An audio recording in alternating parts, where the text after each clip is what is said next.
विघ्नहर्ता श्री गणेश, श्री गणेश, श्री गणेश।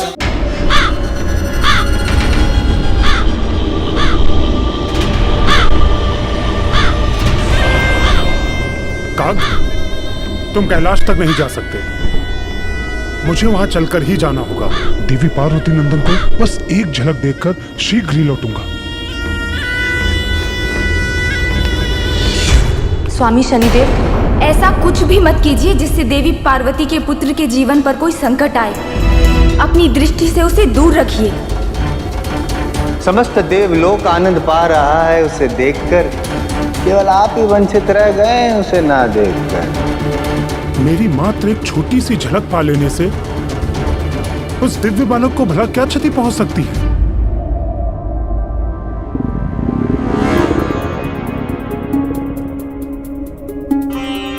क्या हुआ पुत्र? पता नहीं माँ, अचानक मेरे उदर में हलचल हो रही है।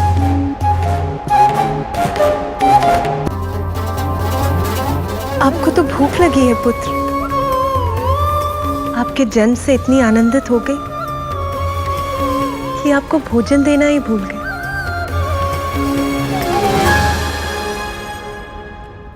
देवी कामधेनु,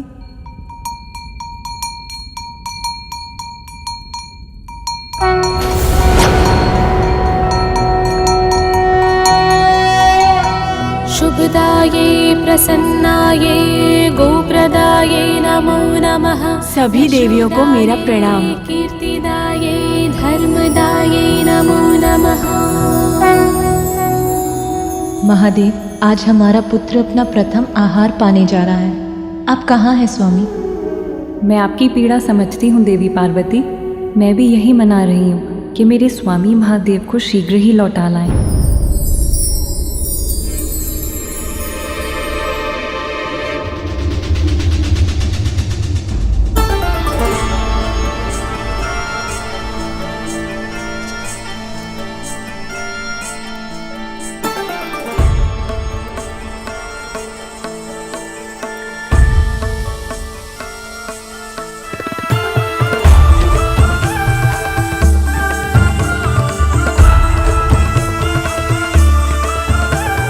मेरे प्रभु भोलेनाथ, इन पापी अधर्मी असुरों के मध्य रहने को बाध्य हैं।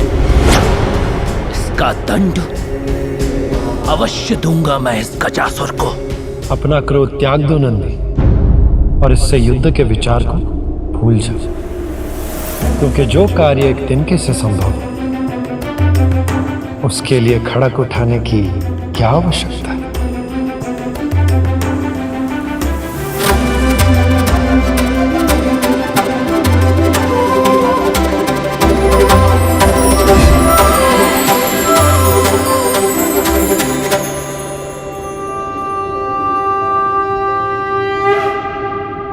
श्री हरि ने ये कैसा वेश धारण कर लिया? कैसा दिख रहा हो नंदी में? प्रभु, मैं भोले बाबा का गण आपकी माया कैसे समझूं? मुझे तो बस इतना ज्ञात है कि आप कुछ भी कर सकते हैं। जगत हित के लिए आप कोई भी रूप धारण कर सकते हैं प्रभु। जगत हित के लिए आज तुम्हें भी गाना होगा नंदी। आशा करता हूं कि तुम्हारा कंठ उतना ही मधुर है जितना कि तुम्हारा क्रोध। भोले बाबा के लिए मैं कुछ भी करने के लिए तैयार हूं, कुछ भी।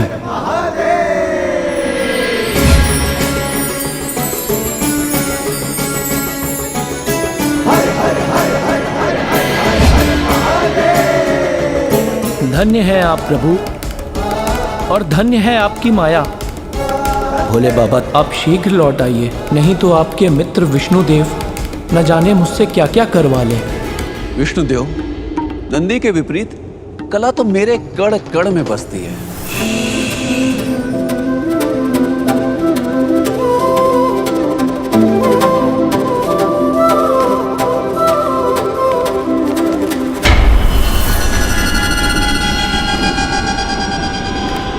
प्रणाम देवी कामधेनु। आप तो सभी गौ की दिव्य माता हैं, जीवन की निरंतरता और समृद्धि की प्रतीक हैं। अपने पवित्र दुग्ध से मुझे अपने पुत्र की भूख मिटाने की अनुमति दीजिए। माता, आपने शुभ कार्य के लिए मेरा आवाहन करके मुझे कृतार्थ कर दिया।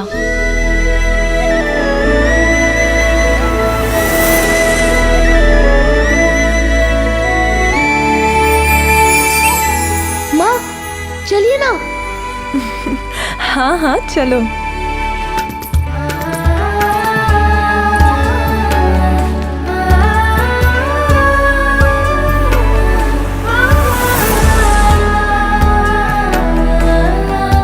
माता, आज मेरा दुग्ध आपके दिव्य पुत्र का आहार बनेगा। मैं धन्य हो गई। भविष्य में जब भी आपको मेरी आवश्यकता हो, आप निसंकोच मेरा स्मरण कर लीजिएगा। अब मुझे आज्ञा दे माता।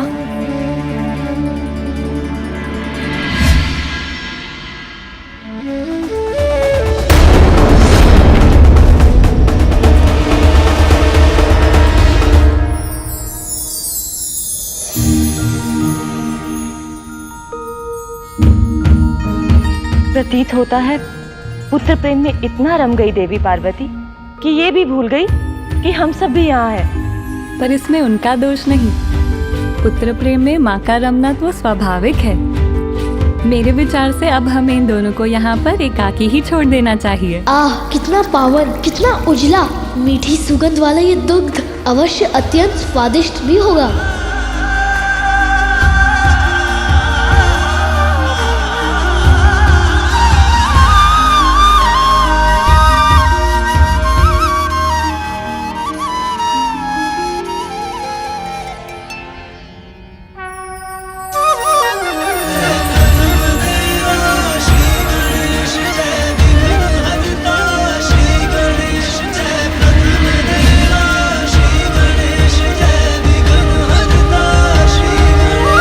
ये दुग्ध आपको आपके पिता के समान शक्तिशाली बना देगा पुत्र। सच माँ?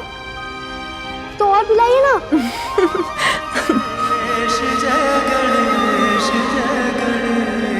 शीघ्र आपकी भेंट आपके पिता से होगी।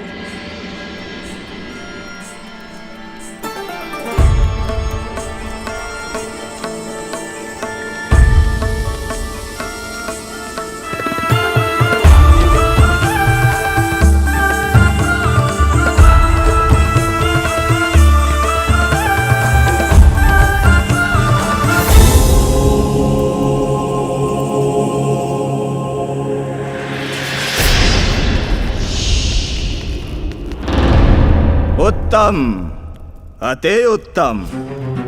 तुम्हारा नृत्य अत्यधिक मनमोहक है सुंदरी। त्रिलोकी विजेता गजासुर तुम्हारे नृत्य से अत्यधिक प्रसन्न हुए।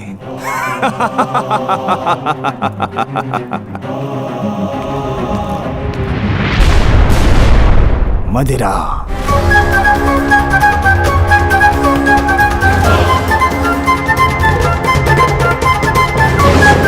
दुष्ट असुर शीघ्र मुक्त होंगे मेरे भोले बाबा तुम्हारे उदर से।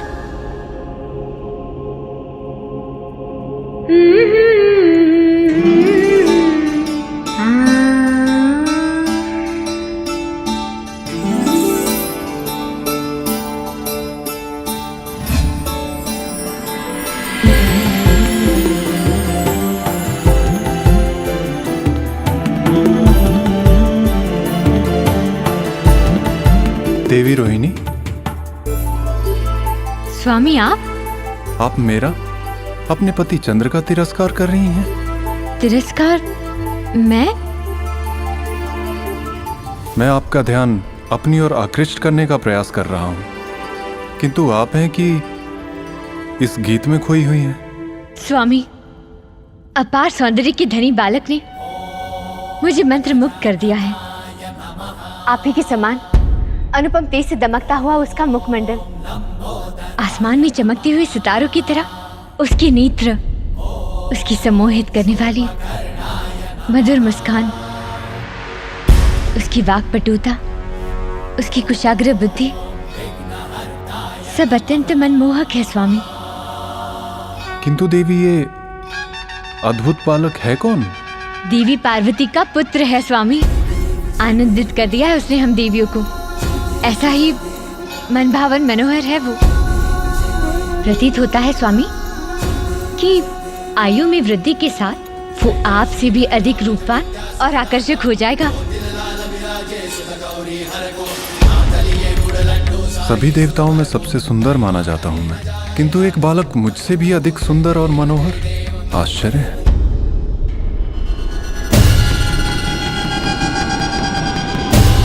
संध्या हो चुकी है, मुझे थोड़ी प्रतीक्षा करके रात्रि के अंधकार में छिपकर वहां जाना चाहिए ताकि कोई मुझे देख ना सके। रुको!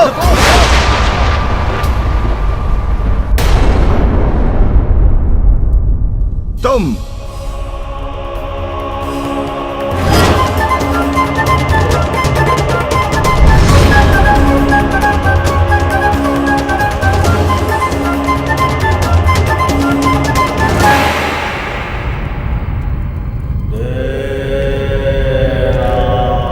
मेरी दृष्टि से कुछ भी नहीं छिपा है। मुझे सब ज्ञात है कि तुम कौन हो।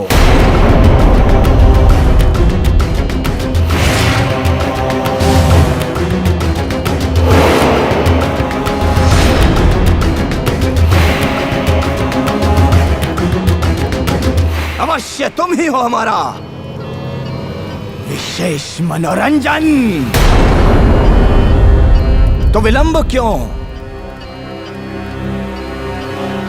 प्रारंभ करो।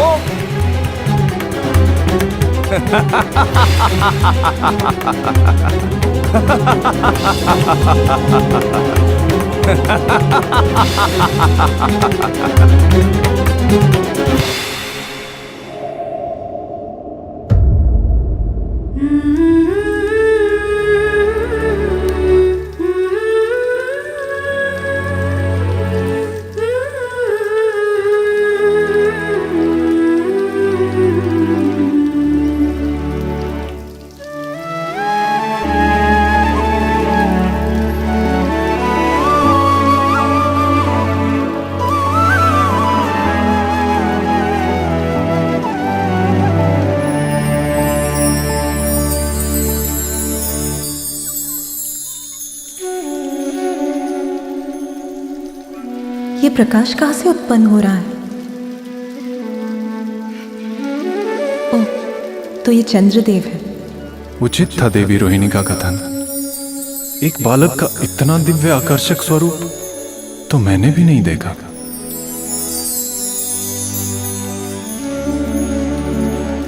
चंद्रदेव, अपने प्रकाश को कम कीजिए, सोने दीजिए इसे।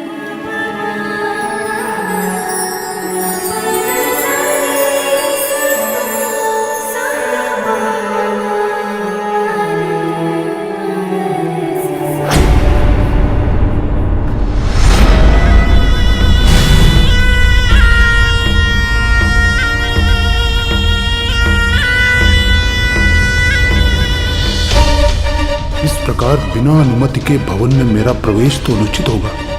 कदाचित मुझे पीछे से छिपकर जाना चाहिए और कक्ष में जाकर ढूंढना चाहिए माता पार्वती के पुत्र को।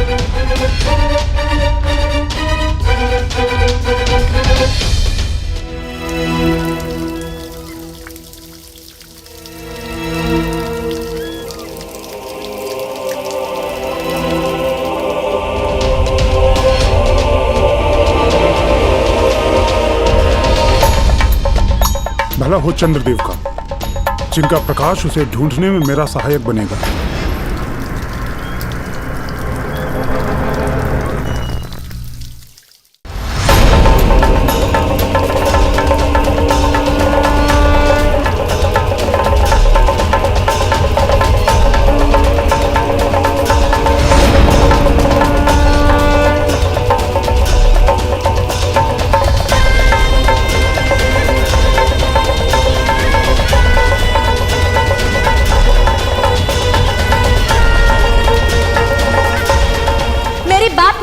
तो मैं आपको श्राप देती हूँ। मेरे सिवा जिस पर भी आपकी दृष्टि पड़ेगी, दुर्भाग्य और विपत्ति से घिरकर उसके जीवन का विनाश होगा। कदाचित ये संकेत है, मुझे और आगे नहीं बढ़ना चाहिए। मेरी दृष्टि से उसका अनिष्ट हुआ तो मैं अपने आप को कभी क्षमा नहीं कर सकूंगा। चलो, अपने हृदय को तो मना भी लूंगा किंतु माता पार्वती के कोप से कैसे बचूंगा?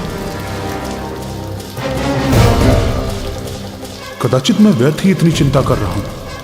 दूर से बस एक झलक भर देखकर अपनी दृष्टि फेर लूंगा, बालक के निकट तक जाऊंगा ही नहीं।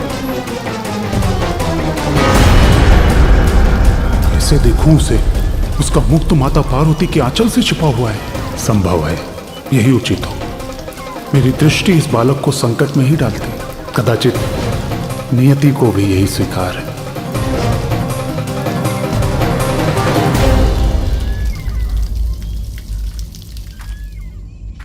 शनिदेव, चंद्रदेव, कहाँ जा रहे हैं आप? अभी तो आपने उस बालक को ठीक से देखा भी नहीं। मैंने प्रयास तो किया चंद्रदेव, किंतु वो बालक अभी निद्रा में है। उसका मुख देवी पार्वती के आंचल से ढका हुआ है। उसे देखने के लिए उसकी निद्रा में विघ्न डालना तो उचित नहीं होगा। और वैसे भी मेरी दृष्टि तो अशुभ है। मेरी दृष्टि का दुष्परिणाम सर्वविदित है।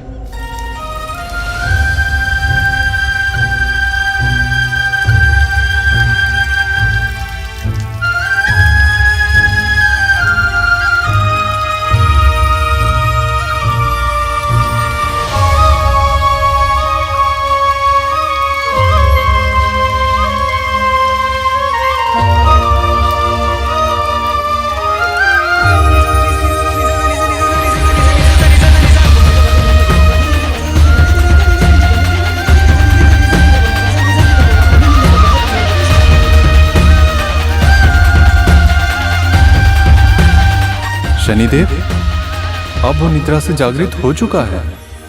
जलाशय के जल से क्रीड़ा कर रहा है।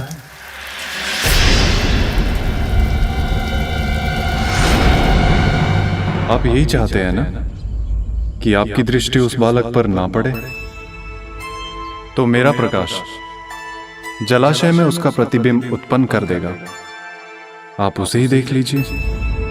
इससे वो बालक आपकी दृष्टि से भी सुरक्षित रहेगा। क्षणिक देख के घुमा लीजिएगा अपनी दृष्टि। इसमें कहां घूमने वाली है सृष्टि? धन्यवाद चंद्रदेव, आपका यह सुझाव उचित है। उसका प्रतिबिंब देखने में तो मुझे कोई दुविधा नहीं होगी।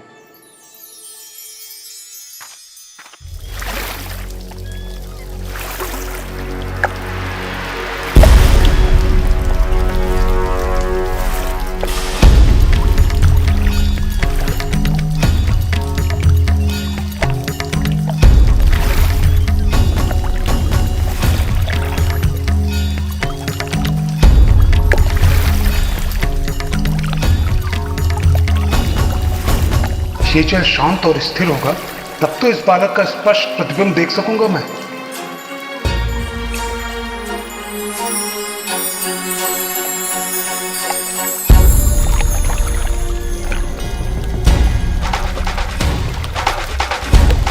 हाँ, अब उचित है।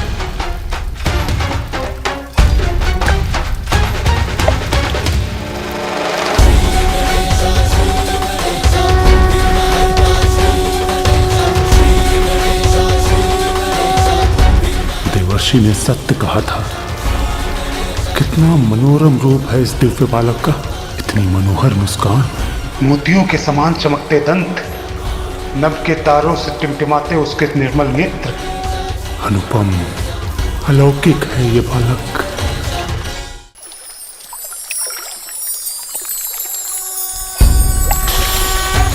इसके अद्भुत रूप की एक झलक तो प्राप्त हो गई। कितना अनोखा दिव्य रूप है बालक का।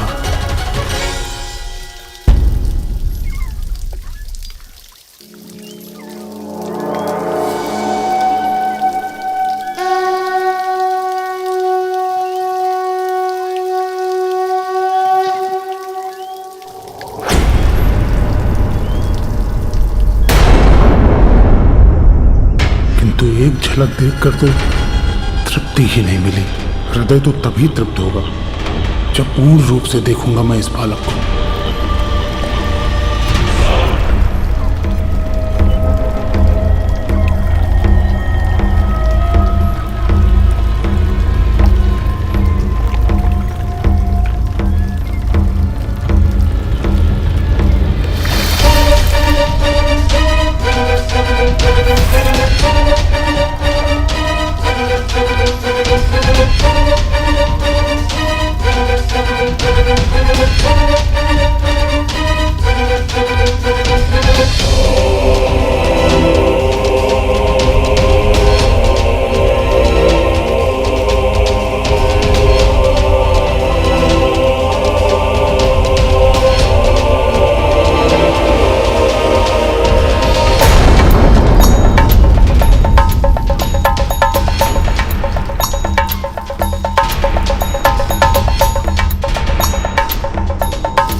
ये कैसा अनर्थ कर बैठा मैं।